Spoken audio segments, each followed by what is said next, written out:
कति आएको दुबईमा इसागिरीकै मात्रै काण्ड, कहिले के काण्ड भन्दै काण्ड हो कि कण्ड हो। हेर्नु यी खुलेआम दुबईमा बसेर नेपालबाट मानव तस्करी गर्नेहरूको गिरोह ठूलो छ। दुबईमा बसेर नेपालमा विमानस्थलमा स्ट्रेटिङ गर्नुपर्ने भन्दै पैसा उठाउने, दुबई लगेर अल्पत्र पार्ने अन्य थुप्रै घटनाका सूचना हामीलाई प्राप्त भएका छन् प्रमाणसहित। पहिले यो अडियो सुन्नुहोस्।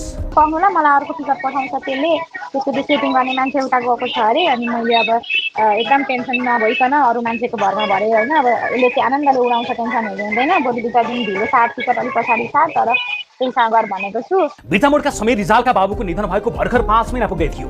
घरको आर्थिक अवस्था कमजोर, ऋणमाथि ऋण बढ्दै गएको थियो। समीर र उनकी श्रीमती विदेश जाने सोच बनाइरहेका थिए। उनीहरूको यही बाध्यता देखेकी छिमेकी अनिता गिरीले आफ्नी बहिनीले दुबई मान्छे लैजाने गरेको, कमाई राम्रो हुने गरेकाले भूमिकालाई पनि पठाइदिने बताइन्। उनीहरूले घर सल्लाह गरे। ब्युटी पार्लरमा ब्युटिसियनको काम दिने, आकर्षक तलब सेवा सुविधा हुने भनेपछि भूमिका जान तयार भइन्। अनिताले आफ्नी बहिनी भन्दै दुबईमा रहेकी ईसा गिरीसँग सम्पर्क गराइन्। त्यसपछि सबै डिल ईसाले नै गर्न थालिन्। त्यस्तो केही टेन्सन नलिनु हो, मेरो दिदीको छिमेकी भनेको हामी अब दिदी बहिनी जस्तो हो। यहाँ आएपछि थाहा हुन्छ कस्तो मान्छेसँग आएको हो भन्ने कुरा। योभन्दा अगाडि मैले धेरै महिनामा 2-2 जना ल्याउँछु होइन, त्यो टेन्सन लिनु पर्दैन।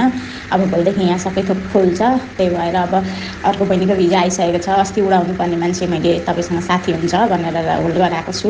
उनले भिजादेखि ट्रेनिङ, टिकट तथा विमानस्थलमा सेटिङ गर्नका लागि भन्दै 4,50,000 रुपियाँ मागिन्। समीर र भूमिकाले लघुवित्तबाट ऋण झिकेर ईसाले भनेअनुसार नै पैसा दिए। के त प्रोसेस भन्दाखेरि होइन, यहाँबाट भिजिट भिजामा लाने, अनि उहाँ लगेर काम सिकाउने, अनि त्यसपछि काम सिकाएर अनि जागिर लगाइन्छ। त्यतिन्जेल ईसाले 2,50,000 आफ्नै दिदी अनिता गिरीलाई दिन भनिन् भने बाँकी रकम पठाउन अर्का एजेन्ट बोधराज गिरीको क्युआर पठाइन्। बिहान फर्स्ट आवरमा त्यहाँ दिदीकोमा पैसा बुझाइदिनु, नभएदेखि दिदीकोमा बुझाइदिनु नि। त्यस्तो भयो भने तपाईँहरूलाई पनि अझ धेरै टेन्सन फ्री पनि हुन्छ, दिदीको हातमा दिएको हो भनेर। अनि मलाई दिदीले खबर गरिहाल्नुहुन्छ। अनि म अरू अब कहिले सेटिङहरू के गर्नुपर्छ म गरिहाल्छु। 1 लाख रुपियाँ अनिता गिरीको हातमा दिएँ। यताबाट काम कहिले हुन्छ, कसरी हुन्छ भनेर म्यासेज गर्दा दुबईबाट ईसाले आफूले यसअघि धेरै मान्छे ल्याइरहेको, सहज तरिकाले आउन नमिल्ने, सेटिङ गर्नुपर्ने भएकाले केही समय लाग्ने बताउँथिन्। मैले धेरै महिनामा 2-2 जना ल्याउँछु होइन, त्यो टेन्सन लिनु पर्दैन। अब भोलिदेखि यहाँ सबै थोक फुल छ। साथै उनले विमानस्थलमा सेटिङ गर्ने कर्मचारीको आफन्तको मृत्यु भएकाले केही समय काम रोकिएको समेत बताएकी थिइन्। तपाईँहरूको काठमाडौँको टिकट अहिले पनि नकाट्नु ल। यो जुन सेटिङ गर्ने मान्छे हुन्छ, टिकट पठाउने मान्छे, त्यसको खोइ को मरेर पाखा जानुपर्ने भयो अरे। तपाईँहरूको टिकटमा 1-2 दिन साट्छु है, म एयरपोर्टमा हुँदिनँ, टिकट काट्नु भनेर म्यासेज पठाएको छ। अब यता टिकट काट्नलाई फेरि उसले पनि म्यासेज गरेको छ, म टिकट अर्को कन्फर्म गरेर तपाईँलाई भन्छु भनेर। त्यही भएर काठमाडौँ जाने टिकट नगरिहाल्नु ल। जुन एयरपोर्टमा मेन सेटिङ गर्ने मान्छे हो, त्यो 2-4 दिनको लागि पाहाड जाँदैछ अरे, त्यसको मर्यो अरे त्यसको। अनि त्यसले मलाई खबर गरेपछि म भन्छु है। यता नेपालबाट सेटिङ गर्ने बोधराजले पैसा लिएर अन्य व्यक्तिहरू मार्फत भिजा टिकट पठाइदिएका थिए। उनीहरूले नै विमानस्थलमा सेटिङ मिलाएको बताएका थिए। उहाँले मलाई वाट्सएपमा होइन आँतिनु पर्दैन, केही होइन, अब एयरपोर्ट सेटिङहरू सबै इमिग्रेसन र बोर्डिङमा दुइटैमा सेटिङ भएको छ, त्यस्तो केही हुँदैन, फर्किँदैन, भिजा स्ट्याटस के देखाएर मात्रै त्यस्तो भएको, केही आँतिनु पर्दैन भन्ने खालको कुरा गर्नुभयो उहाँहरूले। बोर्डिङ पासका लागि 25,000 र अध्यागमनका लागि 25,000 तिर्न परेको अडियो पठाएका थिए। इमिग्रेसनमा एकछिन टाइम लाग्छ सर, एकछिन टाइम लाग्छ। अब लगभग 10 मिनटभित्र बोर्डिङमा 20-25,000, माथि 20-25,000 नपचाइकन हुँदैन नि त। त्यही भएर अघि भिजा एक्टिभ छैन भनेको मान्छेको अहिले भिजा एक्टिभ हुन्छ, अनि त्यहाँबाट एकछिनमा होटल बुकिङ हुँदैन।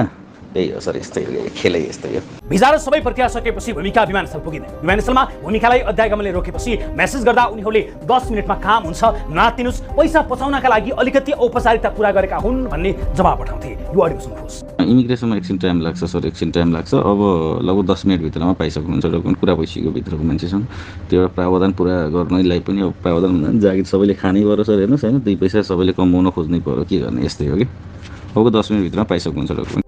नभन्दै एजेन्टले भनेको 10 मिनटमै अध्यागमनबाट भूमिका पास भएर विमान चढेकी थिइन्। यहाँबाट दुबईमा लगेर वर्किङ भिजामा परिवर्तन गराउने प्रलोभन देखाएकी ईसा गिरीले त्यहाँ पुगेपछि भने भूमिकालाई नारकीय जीवन बिताउन बाध्य पारिन्। ब्युटिसियनमा लगाइदिन्छु भनेर 4,50,000 लिएर लानुभएको थियो पैसा लिएर। अनि धेरै मानसिक तनाव दिने, अनि धेरै घर व्यवहारको कुरा पनि भन्ने, धेरै टर्चर दिने, अनि घरै फर्केर जाओस् भागेर जाओस् जस्तो गर्ने, धेरै तनाव दिनुभएको छ। त्यही पनि काममा लगाइदिनुहुन्छ भनेर खपेर बसेँ, धेरै दुःख कष्ट खपेर बसेँ, त्यही पनि लगाइदिनु भएन काममा। ब्युटिसियनमा धेरै रिक्वेस्ट गर्दा पनि लगाइदिनु भएन। आफ्नै घरमा घरेलु कामदारका रूपमा प्रयोग गर्नेदेखि निकै असुरक्षित ठाउँमा राखिन्। गएको 10 दिनदेखि मलाई टर्चर दिन थाल्नुभएको। घरको सबै काम लाउनुहुन्थ्यो ईसागिरीले, अनि 1 महिनासम्म त्यस्तै नै गर्नुभयो। पनि धेरै टर्चर दिने, धेरै गाली, धेरै बेइज्जती बोल्ने। अन्ततः नेपालबाट समीरले टिकट पठाएर श्रीमती भूमिकालाई घर फिर्ता गराए। उनले ओडा कार्यालयमा पनि गुनासो गरे, तर पैसा लिने अनिता गिरीदेखि युएईमा भिजिट भिजाको र्याकेट चलाउने इसा गिरीले उल्टे जे गर्न सक्छौ गर भन्ने धम्की दिए। भिजिट भिजाको गल्पासुले अहिले समीर र भूमिकालाई ऋण त थपेको छ नै, मानसिक तनाव समेत थपेको छ। यी दुई घटना भिजिट भिजामा मानव तस्करी कसरी हुन्छ भने देखाउने उदाहरण मात्रै हुन्। पछिल्लो 6 महिनामा मात्रै नेपालबाट सेटिङ गरेर विदेश जानेको संख्या 18,000 बढी छ। उनीहरूबाट मात्रै 1.25 अर्ब घुस रकम असुल भएको विषयमा हामीले यसअघि नै देखाएका थियौँ। यस घटनामा गृह मन्त्रालयकी संरक्षणमा अध्यागमनलाई मानव तस्करीको हब बनाएको देखिने थप घटनाहरू बाहिर आएका छन्।